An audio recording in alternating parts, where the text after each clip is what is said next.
Assalamualaikum warahmatullahi wabarakatuh. Saya Muhammad Nurul Fadil, NIM 2020 122 1018. Di sini saya akan mencoba untuk mengerjakan UAS dari mata kuliah Teknik Pengambilan Keputusan. Langsung saja untuk soal pertama, yakni dengan pertanyaan akurasi dan kecepatan adalah dua hal yang sangat penting dalam konteks pengambilan keputusan saat ini dan di masa yang akan mendatang. Coba analisa dan jelaskan maksud pertanyaan atau pernyataan tersebut di atas dengan melihat kondisi dunia bisnis saat ini dan berikan contohnya. Pernyataan tersebut menjelaskan bahwa dalam konteks pengambilan keputusan saat ini dan di masa yang akan mendatang, akurasi dan kecepatan memiliki peran penting dalam dunia bisnis saat ini yang semakin kompetitif dan cepat berubah-ubah. Perusahaan yang harus dapat bisa mengambil keputusan yang akurat dan cepat untuk tetap relevan agar bisa tetap bersaing. Yang pertama adalah akurasi. Akurasi sendiri ini mengacu pada tingkat kepastian dan ketetapan informasi yang digunakan dalam pengambilan keputusan dalam dunia bisnis. Akurasi juga sangat penting untuk menghindari kesalahan dan mengurangi risiko. Contohnya seperti dari pentingnya akurasi adalah ketika seorang manajer harus memutuskan apakah akan meluncurkan produk baru dalam melakukan analisis pasar dan meramalkan permintaan data yang akurat, diperlukan untuk memahami kebutuhan konsumen dengan dapat memperkirakan penjualan yang tepat. Kesalahan dalam memprediksi permintaan dapat menyebabkan kelebihan stok atau kekurangan stok yang berdampak pada keuntungan dari perusahaan itu sendiri. Selanjutnya yang kedua adalah kecepatan. Kecepatan ini merujuk pada kemampuan untuk mengambil keputusan dengan cepat. Dalam dunia bisnis yang dinamis, informasi berharga dapat berubah dengan cepat. Kecepatan dalam mengambil keputusan memberikan keunggulan kompetitif karena memungkinkan perusahaan untuk merespon perusahaan pasar dengan cepat. Contohnya dari pentingnya kecepatan adalah ketika seorang manajer harus menanggapi tren pasar yang sedang berkembang. Dengan mengumpulkan data pasar terbaru dan menganalisisnya dengan cepat, perusahaan dapat mengidentifikasi peluang baru dan mengadaptasi strategi pemasaran atau produksi dengan cepat. Secara keseluruhan, akurasi dan kecepatan saling terkait dalam konteks pengambilan keputusan. Akurasi yang tinggi memastikan informasi yang digunakan dalam pengambilan keputusan akurat dan andal. Sementara kecepatan memungkinkan perusahaan untuk merespon perubahan pasar dengan cepat mengambil tindakan yang diperlukan. Dalam kombinasi akurasi dan kecepatan membantu perusahaan menjadi lebih adaptif dan kompetitif di pasar yang terus berubah. Selanjutnya pertanyaan nomor 2 adalah mengenai bagaimana penggunaan teknologi bisa mengurangi bias dalam pengambilan keputusan. Secara umum, keunggulan yang bisa diberikan dengan pemanfaatan teknologi informasi dalam proses pengambilan keputusan adalah proses komunikasi makin cepat dan tidak terbatas ruang atau wilayah, sehingga meningkatkan aksesibilitas data yang tersaji secara tepat dan akurat.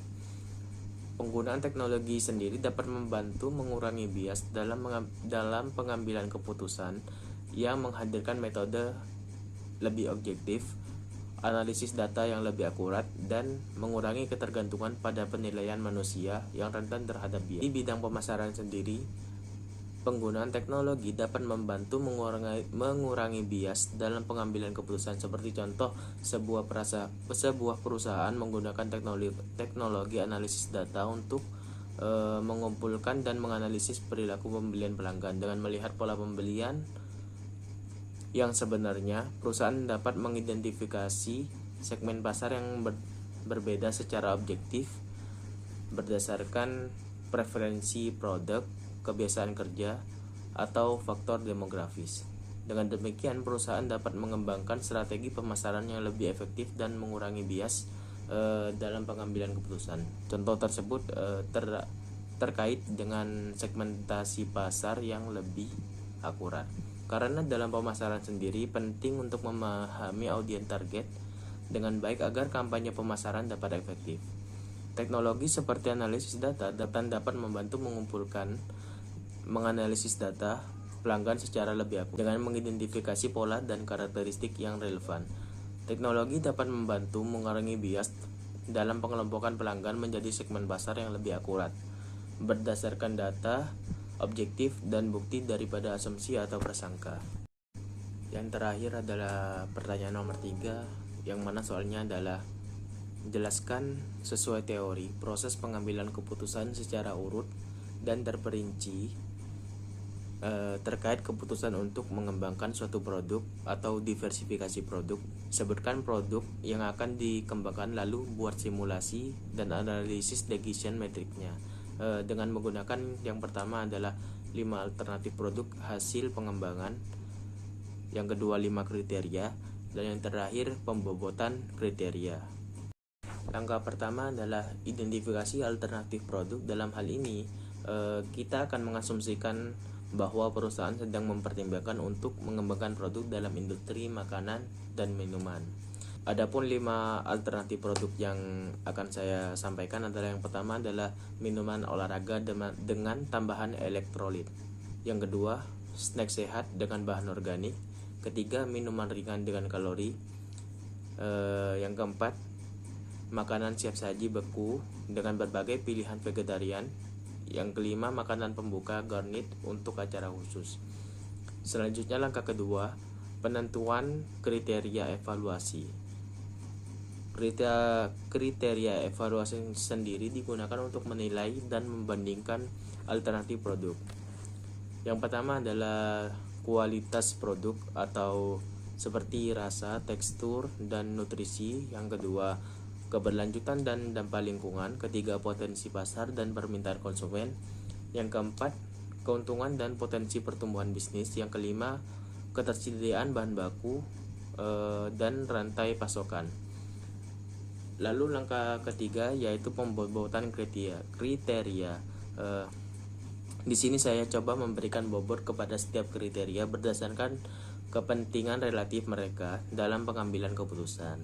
Dasar pembobotan kriteria secara rasional harus mempertimbangkan strategi bisnis perusahaan, tujuan jangka panjang, dan nilai yang diinginkan. Misalnya dalam kasus ini saya coba memberi bobot untuk yang pertama kualitas produk di bobot 0,3 karena memiliki dampak yang signifikan terhadap kepuasan pelanggan. Yang kedua, keberlanjutan dan dampak lingkungan. Di sini saya coba kasih bobot 0,2 karena mengingat peningkatan kesadaran akan isu-isu lingkungan. Yang ketiga, potensi pasar dan permintaan konsumen. Di sini saya coba mengasih bobot 0,25 karena menangkap peluang pasar yang menjanjikan. Yang keempat, keuntungan dan potensi pertumbuhan. Di sini bobotnya 0,15 karena mempertimbangkan aspek keuangan dan pertumbuhan perusahaan. Yang terakhir, ketersediaan bahan baku dan rantai pasokan. Di sini saya kasih bobot 0,1 karena menjamin keberlanjutan produksi.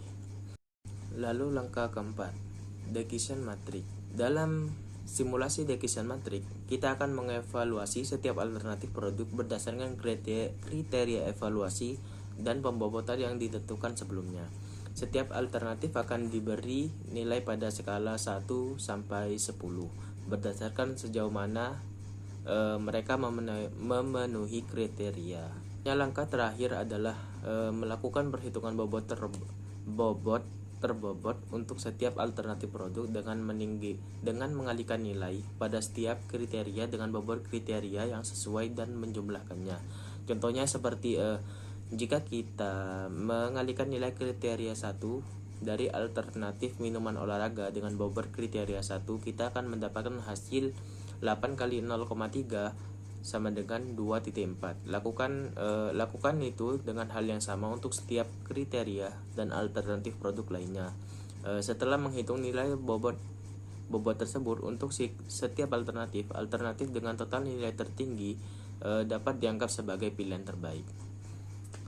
Sekian, terima kasih.